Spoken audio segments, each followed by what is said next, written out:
Bom dia. Gente, que imagens são essas, gente?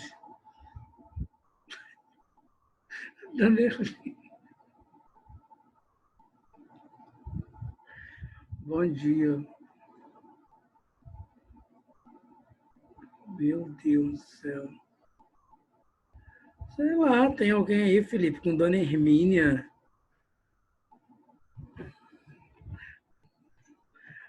Ó, bom dia, Bruno. Quem é a Dona Hermínia, gente?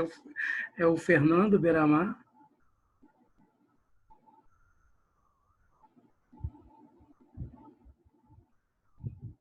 Gente, quem é a Dona Hermínia? Essas coisas só pode ser ele, né, Fernando? Ele leva um fora dos outros aí.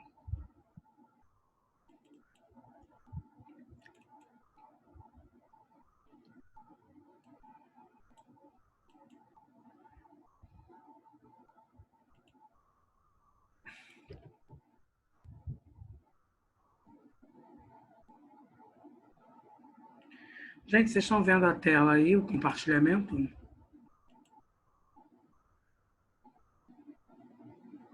Falta.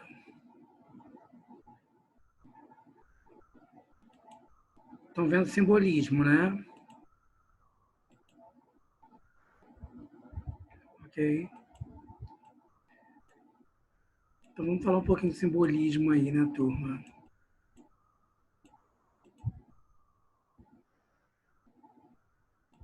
Não, nada de nude não, o Jeca. Isso aqui a gente vai falar de simbolismo, da proposta de simbolismo. O que caracteriza a poesia romântica? No caso, então, muitas pessoas, turma, confundem o parnasianismo com o simbolismo, né? Então, olha só, tem algumas formas, tem algumas semelhanças, mas não é a mesma coisa, né? Então, no caso, vamos dar uma olhada aqui na segunda metade do século XIX, quando assume duas formas, né? No caso, é o parnasianismo, que nós vimos antes, que os parnasianos consideravam um poema um fruto de um exaustivo trabalho de sabedoria, perfeição rítmica e musical que pretendia descrever objetivamente a realidade. Então, ou seja, nós vamos ter a questão da própria música.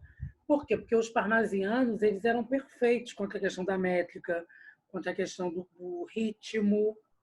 Agora, o simbolismo é da evolução do parnasianismo, surgiu o chamado simbolismo. Ou seja, o parnasianismo ele começou a crescer, né? Nisso que ele cresceu, explodiu, teve o simbolismo. Vocês lembram mais ou menos do realismo? Que o realismo tinha uma subdivisão que era o naturalismo?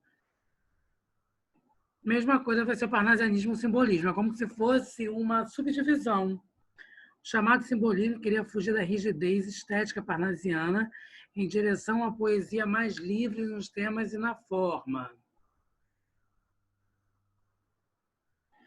Bom dia. Ok, Felipe.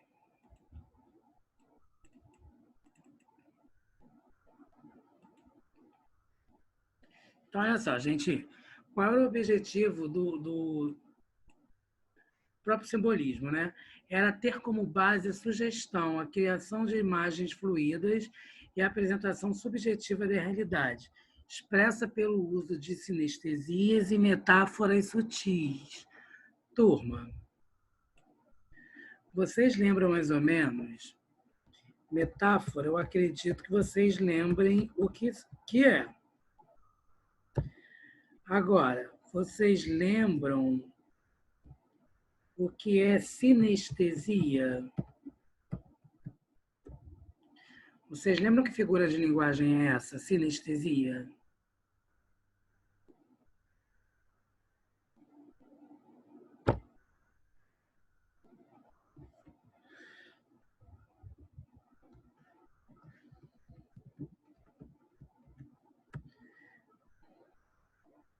Isso aí, Gaspar. Sinestesia é a mistura de sensações.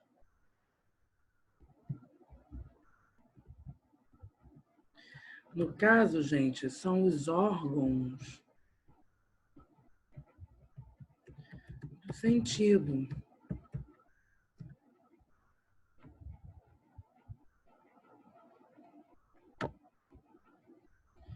É a mistura de sensações.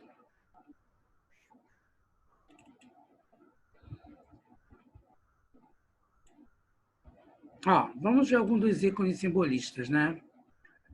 Nós temos o Charles Baudelaire, Paul Verlaine, Arthur Rimbaud e Stéphane Mallarmé. Então, olha só, Baudelaire começou a escrever sobre os ideais parnasianos. Sua evolução rumo ao simbolismo deu-se no livro As Flores do Mal. Gente, então tinha um livro chamado As Flores do Mal, que foi escrito em 1857.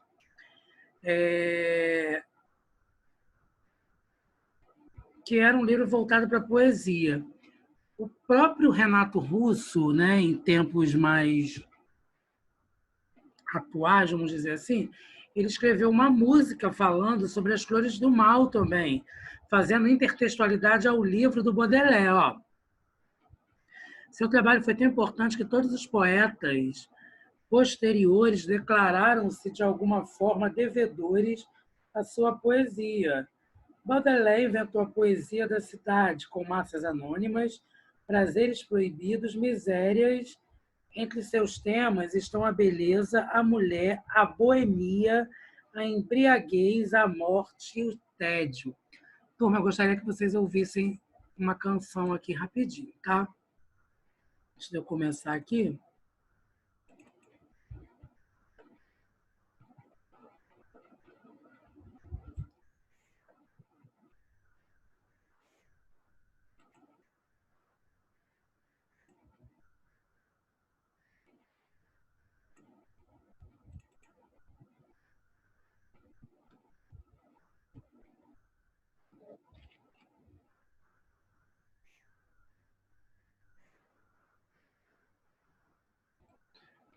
Ó, gente, olha como que, no caso, é intertextualidade, tá? É uma canção de Renato Russo.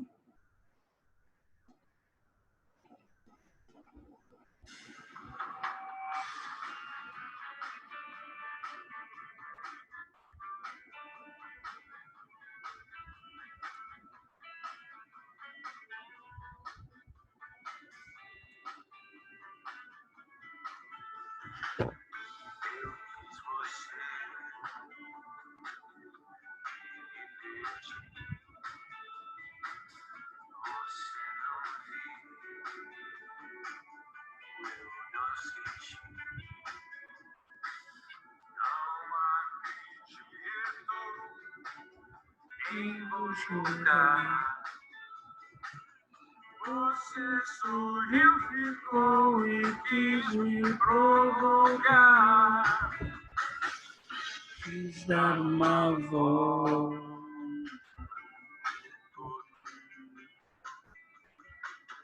Mas não é bem assim que as coisas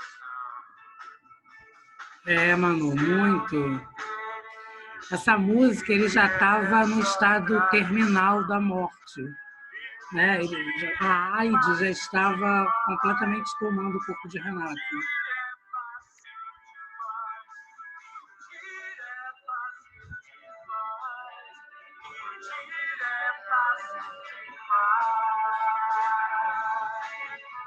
Não, foi o último álbum dele. Esse álbum foi a destruição, gente. Nossa, eu chorei igual uma criança nesse álbum. Nossa, muito depressivo esse álbum. E ele falou exatamente do simbolismo, né? Presta atenção na letra, a questão das flores do mal que falava. o livro de Baudelaire.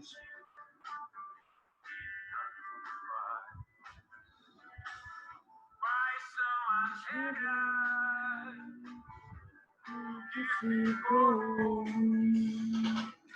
você ser mesmo essa sedução. Volta pro esgoto, baby, vê se alguém te quer. Porque esse modernismo da estação passada. Escutem, gente.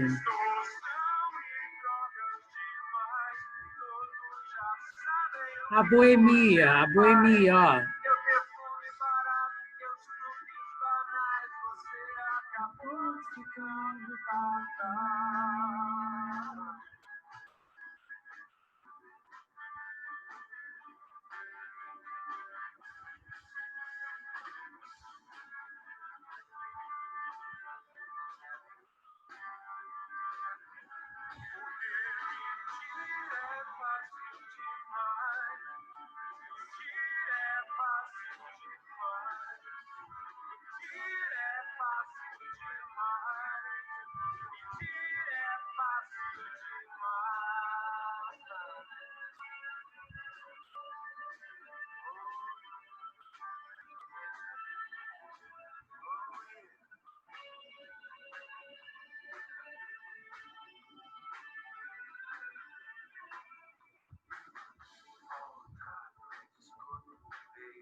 Turma, vocês perguntando aí, né, se era a última dele, não foi.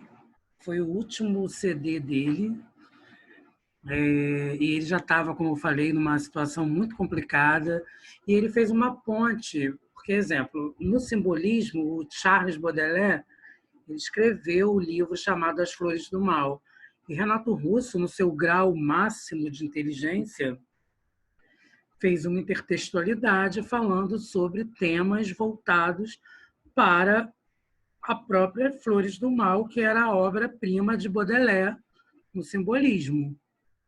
Então, turma, ele era o cara, né, Renato Russo, né?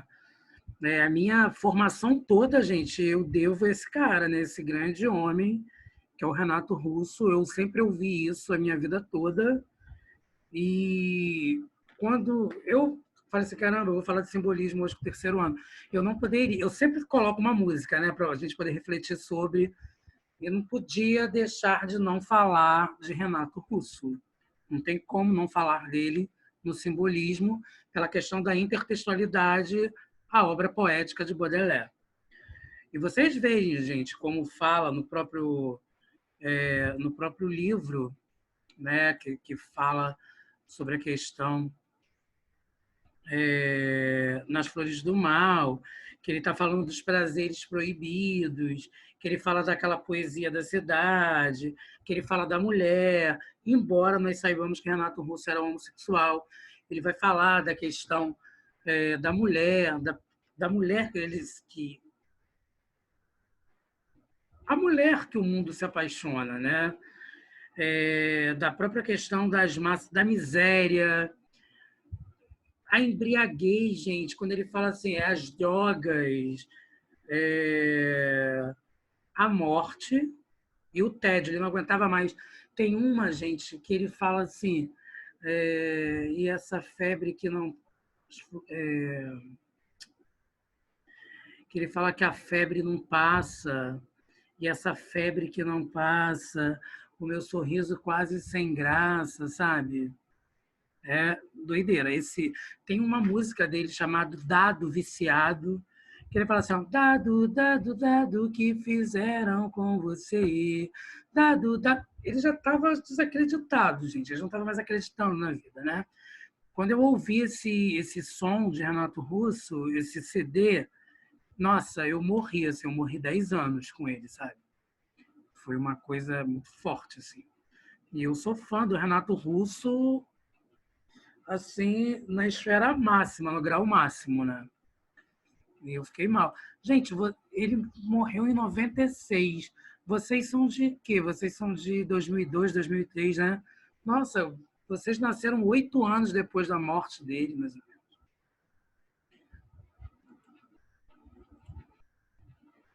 Então, 2004, 2002, 2003, é isso aí.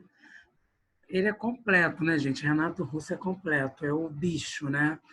Ó, vamos ver mais ou menos aí as Flores do Mal de Baudelaire para a gente poder entender essas Flores do Mal do Renato, né? Essa intertextualidade. Foi editado em 1857, provocando imediatamente um grande escândalo. Escândalo. 6 poemas do livro foram condenados e proibidos de circular.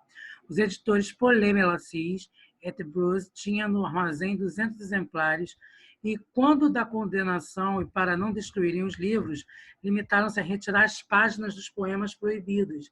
Nasceram assim os exemplares apontados, que são disputadíssimos pelos bibliófilos, valendo quantias avultadas. Baudelaire foi um dos primeiros a compreender o declínio da arte do mundo capitalista.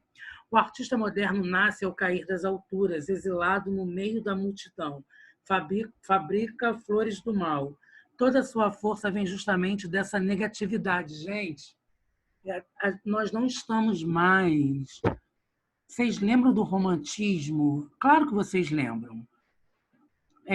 Da segunda geração romântica, que era o mal do século, que nós tínhamos influência do Lord Byron, que tinha uma subdivisão da literatura gótica, subdivisão esta que vocês apresentaram em uma feira. Nós estamos falando agora de uma coisa muito mais complexa, gente. Por quê? Porque no romantismo teria a questão do egocentrismo, da destruição. Ah, meu amor morreu, eu vou me matar também, porque meu amor se foi. Agora não, gente. Agora é você vivendo a desgraça. É a desgraça sendo a negatividade. É você viver uma doença.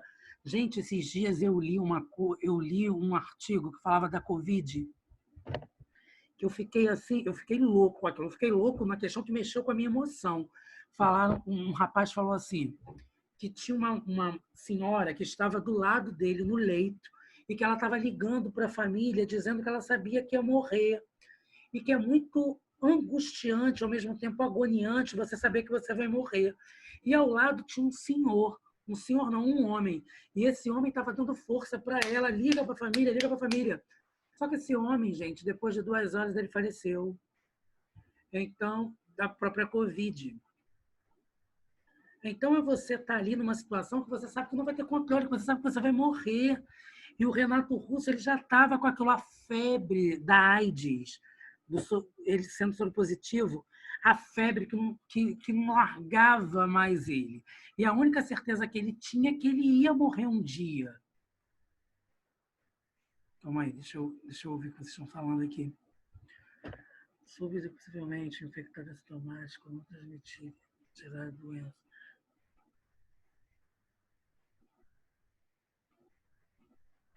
Como assim, Bruno? Seja mais específico. Sobre possivelmente um infectado assintomático. Não, eu estou falando assim, ele não. Você está falando do quê? Da senhora que estava ligando com o homem que estava do lado? Ambos estavam já infectados. Você está falando da Covid, Bruno? Do caso que eu falei?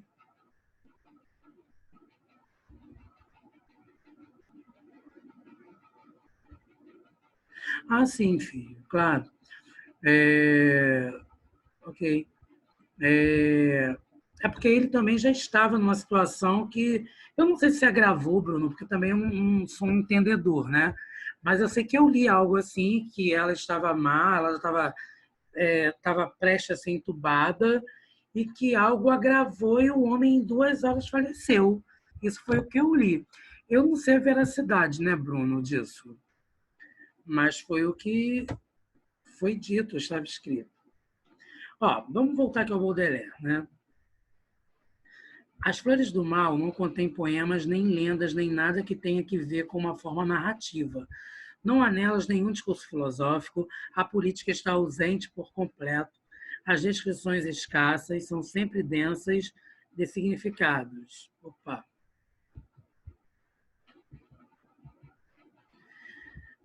Mas no livro, tudo é fascinação, música, sensualidade abstrata e poderosa.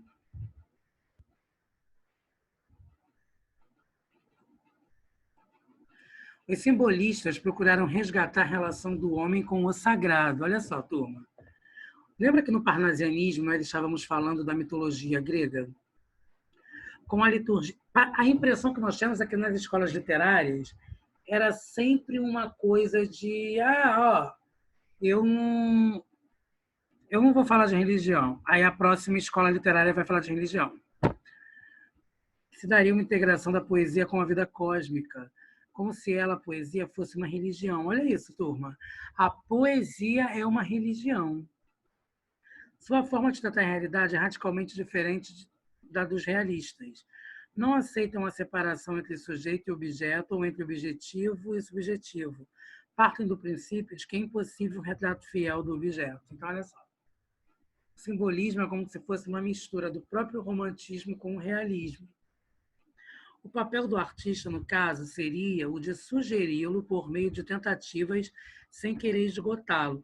Desse modo, a obra de arte nunca é perfeita ou acabada, mas aberta, podendo ser sempre modificada ou refeita.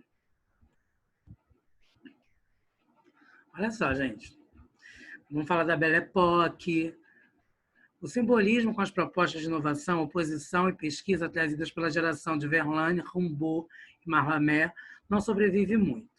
O mundo presencia a euforia capitalista, o avanço científico e tecnológico, a período de prosperidade, de acumulação de prazeres materiais que só terminaria com a eclosão da Primeira Guerra Mundial em 1914.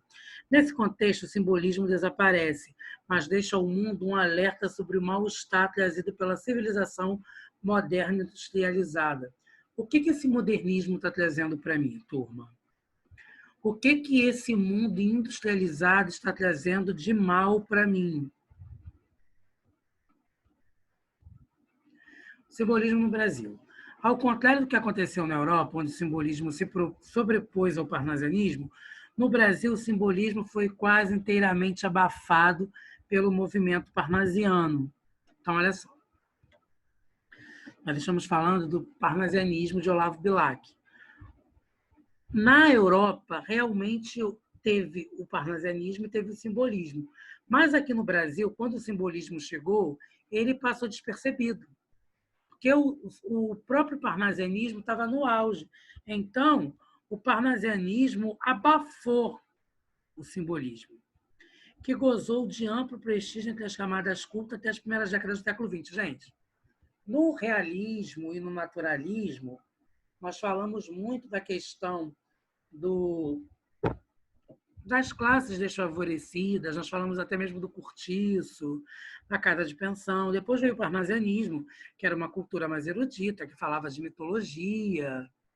Né? Eu falei para vocês que a sintaxe era perfeita, que era uma escola literária onde defendia muito a presença dos sonetos, né? que é um poema com 4 estrofes, sendo que as 2 primeiras estrofes são de quartetos e as 2 últimas são de tercetos.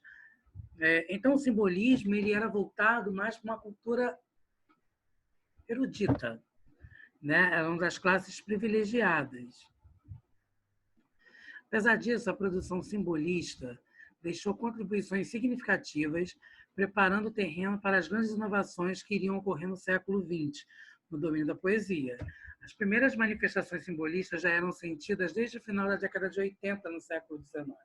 Apesar disso, tradicionalmente, sem ter apontado como marco introdutório do movimento simbolista brasileiro, a publicação em 1893 das obras Missal em prosa, em broquéis e poesia do nosso maior simbolista, que é o Cruz e Souza. Além de Cruz e Souza, destaca-se Augusto dos Anjos e o Alfonso de Guimarães. Gente, o Cavador do Infinito.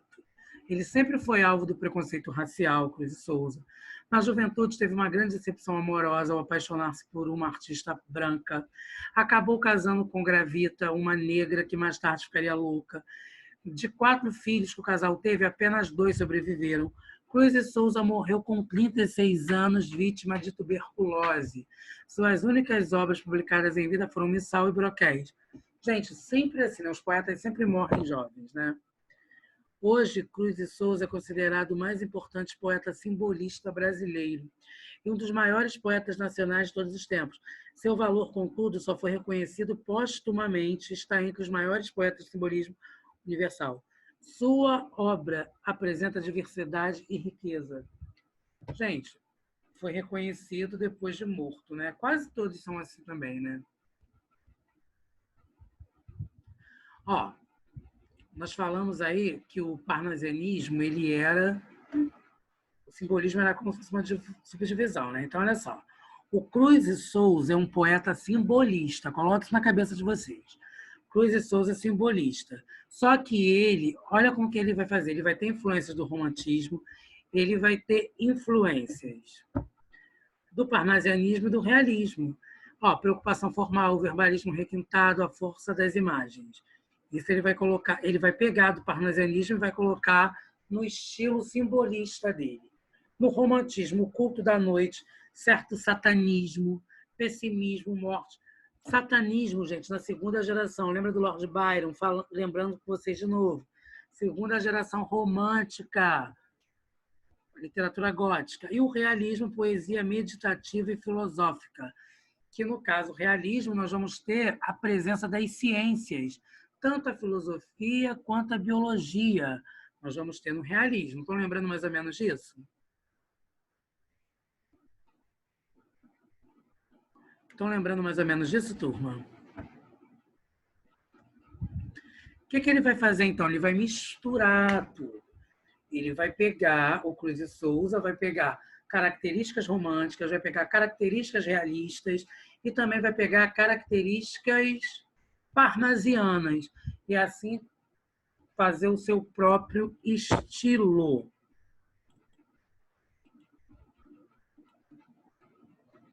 Ó, olha isso. Quem poderia declamar para mim o inexorável?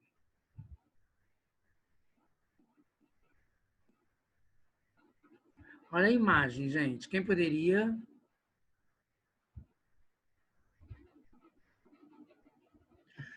Ó, meu amor que já morreste. Ó, meu amor que morto estás. Lá nessa cova que desceste, ó, meu amor que já morreste, a nunca mais florescerás. Ao teu esquálido esqueleto que tinha outrora de uma flor, a graça e o encanto do amuleto, ao teu esquálido esqueleto, não voltará novo esplendor. Estão percebendo a coisa aí, gente, do romantismo, a questão daquela questão satânica, a literatura gótica do Lord Byron. Violões que choram. Quem pode? Oi?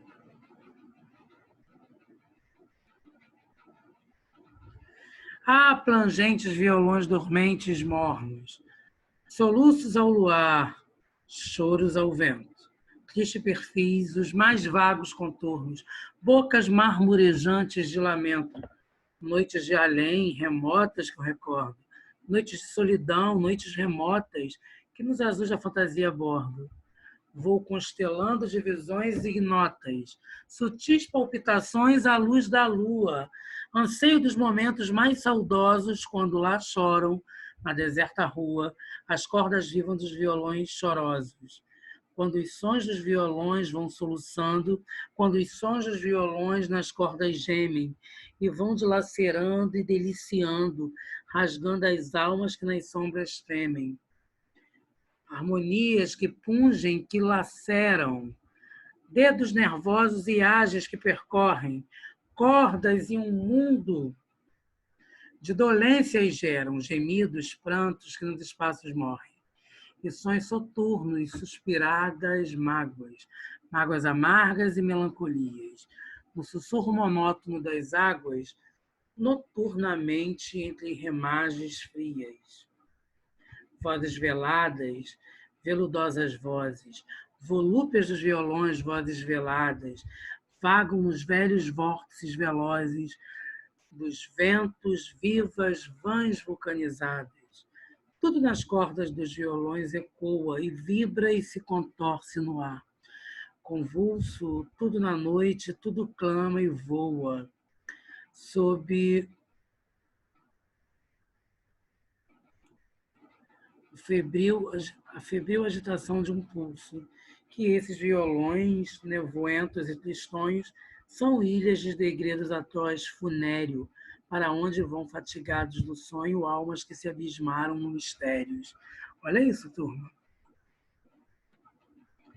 Poesia metafísica, a dor do existir. Cruz de Souza apresenta uma das poéticas de maior profundidade em língua portuguesa, quanto à investigação filosófica e angústia metafísica. Além disso, certas posturas de sua poesia, o desejo de fugir da realidade, de transcender a matéria e integrar-se espiritualmente no cosmos. Gente, o que é metafísica? É você sair daqui, eu quero sair desse lugar que me faz mal, eu quero ir para um lugar melhor. Qual seria esse lugar melhor? Quando você está querendo morrer, quando você está desesperado, a questão de uma possibilidade de um suicídio.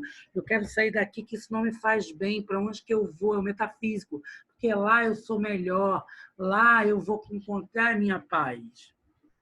Sentimento de opressão e mal-estar trazido pelo capitalismo, mas também pelo drama racial e pessoa que vivia. A trajetória de sua obra parte da consciência da dor de ser negro, em Broquéis, a dor de ser homem, em busca da transcendência, em Faróis e Últimos Sonetos, obras póstumas. O Alfonso de Guimarães, gente, nasceu em Ouro Preto, estudou Direito em São Paulo e foi durante muitos anos juiz em Mariana, cidade histórica vizinha de Ouro Preto. Marcado pela morte da prima Constança, quem amava e contava apenas 17 anos. Sua poesia é quase toda voltada ao tema da morte da mulher amada, que aconteceu apenas 2 dias antes do seu casamento. Todos os outros temas que explorou, como natureza, arte, religião, estão de alguma forma relacionados àquele. A exploração do tema da morte abre o poeta, por um lado, vasto campo da literatura gótica, ou macabra dos escritores ultras românticos, recuperada por alguns simbolistas. Por outro lado, possibilita a criação de uma atmosfera mística e litúrgica, em que abundam referências ao corpo morto, do esquife, as orações, as cores roxa e negra e ao sepultamento. Então, vocês estão vendo o que nós estamos falando, né? Ismalha. Eu já li isso com vocês. Quando Ismalha enlouqueceu, pôs-se na torre a sonhar. Viu uma lua no céu, viu outra lua no mar. No sonho em que se perdeu, banhou-se toda em luar. Queria subir ao céu, queria descer ao mar. E no desvario seu, na torre pôs-se a cantar. Estava perto do céu, estava longe do mar. E como um anjo pendeu as asas para voar, queria a lua do céu, queria a lua do mar. As asas que Deus lhe deu ruflaram de par em par. Sua alma subiu ao céu, seu corpo desceu ao mar. Gente, olhem isso. O que vocês estão entendendo disso, turma? Sua alma subiu ao céu, seu corpo desceu ao mar.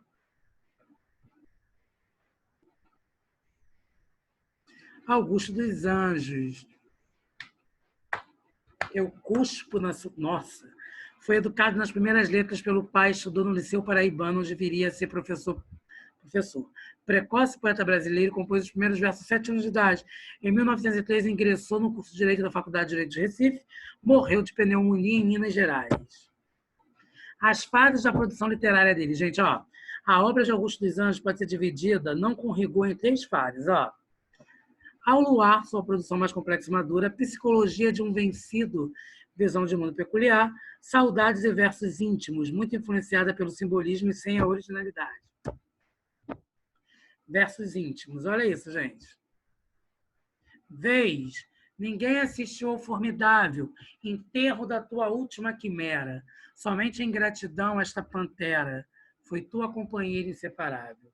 Acostuma-te à lama que te espera, o homem que nesta terra miserável mora entre feras, sente inevitável necessidade de também ser fera.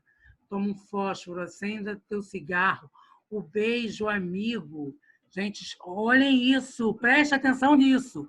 O beijo, amigo, é a véspera do escarro. A mão que afaga é a mesma que apedreja. Se alguém causa ainda pena a tua chaga, apedreja essa mão vil que te afaga, escarra nessa boca que te beija. Olha isso, gente. Gente, vocês estão tendo noção do que está sendo falado? A boca que te beija é a mesma boca que escarra. Gente, quando eu ouvi isso, hein, Felipe? Quando eu ouvi isso pela primeira vez na minha aula de literatura com meu professor, eu quase pirei dentro da faculdade. Porque é muito reflexivo. Fala, Felipe. É muito reflexivo, né, não, professor? Que a gente gosta de uma coisa que faz coisas terríveis, né, professor? Sim. Sim. É, professor. Tô falando normal. Mas o que eu estou querendo dizer é que a boca que você deseja, a pessoa que você tem desejo, Felipe, por que a paixão... Manu, presta atenção aqui comigo, Bruno. Por que a paixão, Gaspar, é algo que as pessoas têm como negativo? Porque eu te beijo, eu te desejo, mas a paixão vai acabar. O estágio do estar apaixonado vai acabar. Vai passar. E essa pessoa que eu desejava, que eu tratava com carinho, que eu beijava, é a boca que eu vou cuspir.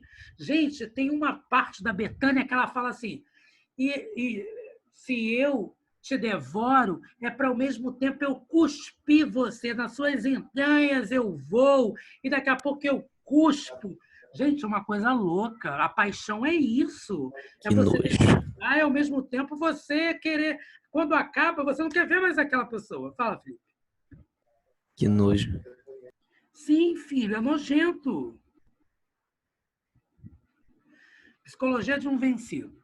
Eu, filho do carbono e do amoníaco, monstro de escuridão e rutilância, sofro desde a epigênese da infância, a influência má dos signos do zodíaco. Profundissimamente hipocondríaco, este ambiente me causa repugnância. Sobe minha boca uma ânsia análoga à ânsia que se escapa da boca de um cardíaco. Já o verme, este operário das ruínas que o sangue podre de carnificinas come, é a vida em geral, declara guerra. Anda a espreitar meus olhos para roê-los, e há de deixar-me apenas os cabelos na frialdade inorgânica da terra.